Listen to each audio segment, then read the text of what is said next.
Well. Has this first 2 weeks of college football been a treat or what? Man, we've been enjoying this. It's been better than quite a lot of years behind us. But, a crazy message was definitely sent from Quinn Ewers over to Ohio State saying that this was definitely not the same type of experience from his first experience in Michigan. So let's talk about this. Let's see what's going on with the Michigan Texas game.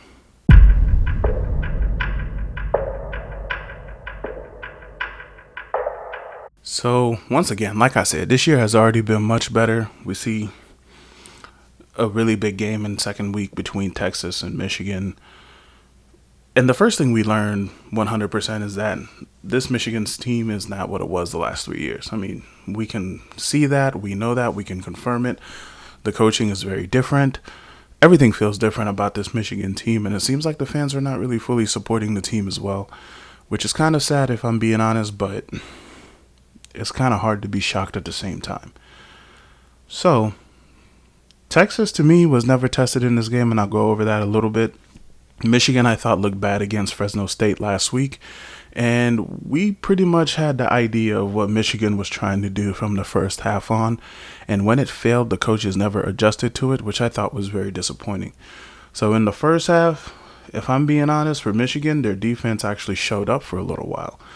But that morale started to fade a little bit, especially after Texas started just pushing the ball down, running the ball down their throat, throwing the ball wherever they wanted with accurate passing and all that, and then scoring touchdowns. They could not get off the field on third down. I believe Texas converted 10 of 16 third downs. That's too many.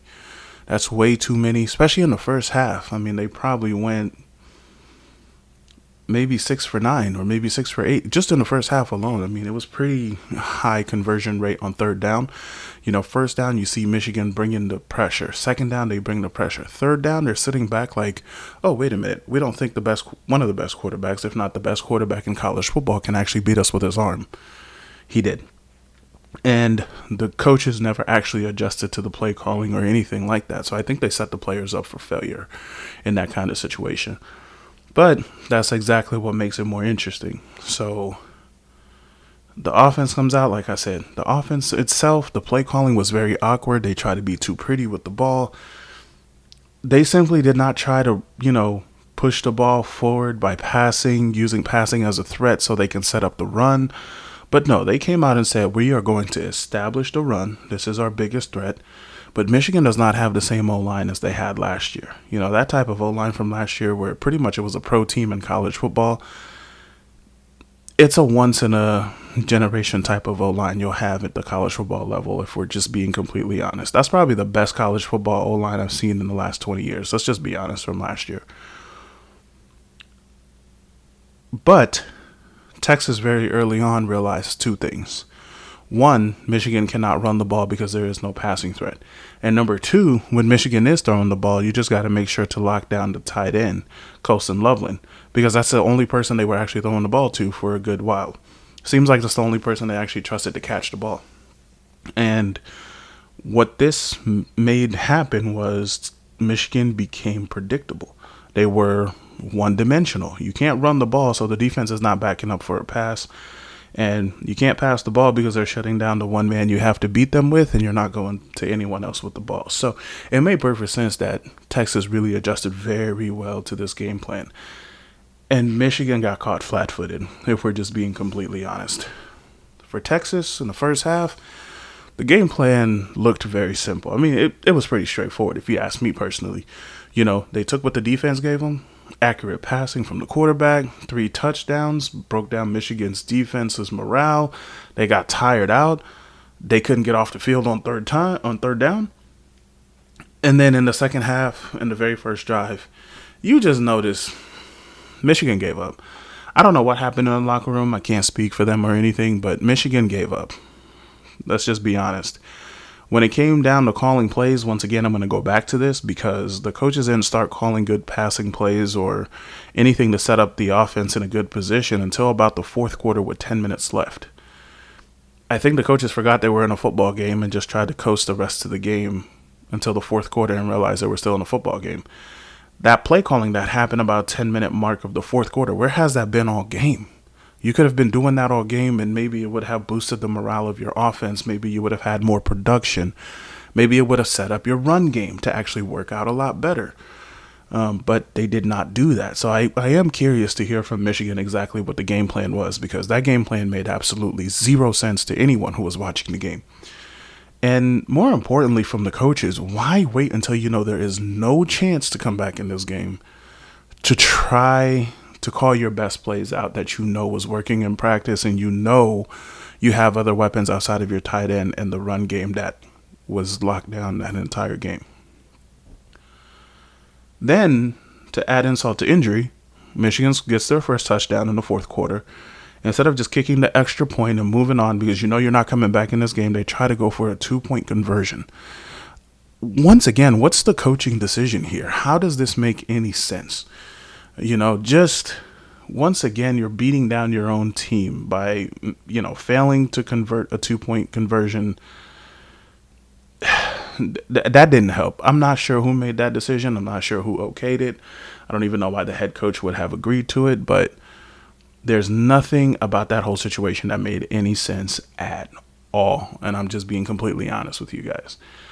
So for Texas, once again, they followed a simple game plan.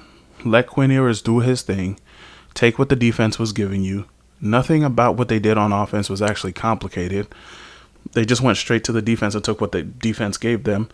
And you arguably have the best quarterback in college football. I think besides Shedeur Sanders playing lights out. What more do you need? That is the game plan. Isaiah Bond is a problem with Texas. So every SEC team better watch out. But Texas does have a tough schedule. I still think Oklahoma has the toughest schedule in the country right now for this year. But Texas on October 12th goes to Norman to play Oklahoma, and then they go back home to play Georgia. I'm just being honest, guys. I'm not a Texas fan, definitely not a Michigan fan. I am a Buckeye. But if Texas can stay undefeated, win those 2 games, they better be ranked number 1 after that Georgia game. I don't care what anyone says. There's no other schedule that's this tough outside of Oklahoma. Let's just be honest with ourselves.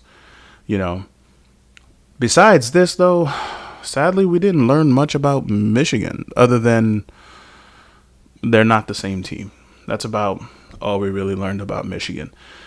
I don't really know how good the coaches are. All I can do is question what I've seen in this game and what we've seen in the game against Fresno State. But do I think Michigan has a good future ahead of it? Maybe, if they can get recruiting corrected and if they can get back to the levels of John Harbaugh and coach the players and actually build them up and bring some players in from the transfer portal, I think they can actually do a lot better. As a Buckeye fan, a Buckeye through and through, really, the Big Ten needs a good Michigan team. That's just a fact. That's why the last 3 years it was so nice to actually see. Yeah, Ohio State lost the last 3 games. Perfectly fine with that. Michigan went on to win the national championship. I mean, I called that from the 4th or 5th game last season. I just thought Michigan was the best team in the country last year. That was just my opinion. But I got a lot of backlash, by the way, for saying that. But at the same time, if I'm being completely honest with myself, it's going to take time for Michigan to build back up. And I think they might have to go get another coach. And with all the things about this coach in the media and everything, I'm not exactly sure if it's helping him. I think it's just hurting him. So I really hope this is something that they can get figured out over there. There's not too much attention on them, and they can actually work through this as a program with the coach and actually trust the coach to move this team forward in the future. But this year is not it, Michigan fans. It's just not. But tell me what you guys think in the comments, man. Let me know what you think about the game, especially Michigan fans. I really want to know what you guys think about your coach, about the team, about the performance against Texas, and maybe what can they do the rest of the season. And then we'll go from there, and we'll see what's going on. But thank you guys for watching, and peace out.